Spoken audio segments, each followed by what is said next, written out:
প্রয়োজন শেষ, এখন তোমার দেওয়া মেসেজ দিলে তার প্রয়োজন শেষ। তারপর আমি রিটার্ন প্রশ্ন করছি, ওইটা সে উত্তর দেয় না 3-4 দিন পর্যন্ত। একটা দুঃখের বিষয় কি জানেন, আমরা প্রবাসীরা সবসময় মানুষের প্রয়োজনেই লাগে, প্রিয়জন কারো হয় না। সবাই স্বার্থপর, স্বার্থের জন্য আসে, তারপরে আবার স্বার্থ শেষ হয়ে গেলে চলে যায়।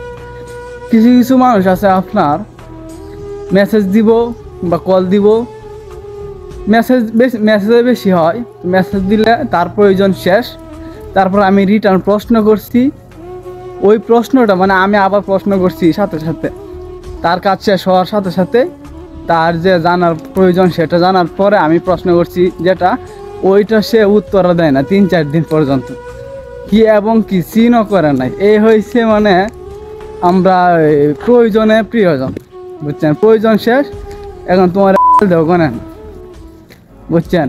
তো এই হয়েছে মানুষের স্বভাব। কিছু কিছু মানুষের এমন দেখলে খুবই খারাপ লাগে, কারণ আমি তো তোদেরকে আমি অবহেলা করি না। আমি শত ব্যস্ততার মাঝেও যে যেটা জানতে চাইছে, যে যেটা জিজ্ঞেস করছে, কত মানুষে কত কিছু জিজ্ঞেস করে। হ্যাঁ, আমি সব কিছু যখনই সময় পাই তখনই বলি। অনেক সময় ব্যস্ত থাকি, 10 মিনিট 20 মিনিট 1 ঘন্টা লেট হয়, তো তাদেরকে বলি।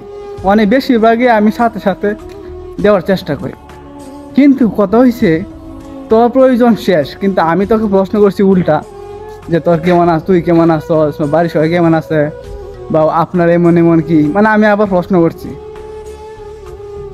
তো এই প্রশ্নটা চিনেই করে না, উত্তর দিব দূরের কথা, এত ইগনোর করতেছে। আমি কই শালার, এই ইগনোরটা যদি আমি করতাম তাহলে বলতো বিদেশ তাকে দেখে দাম বাইরে গেছে, মেসেজে চিনেই করে না।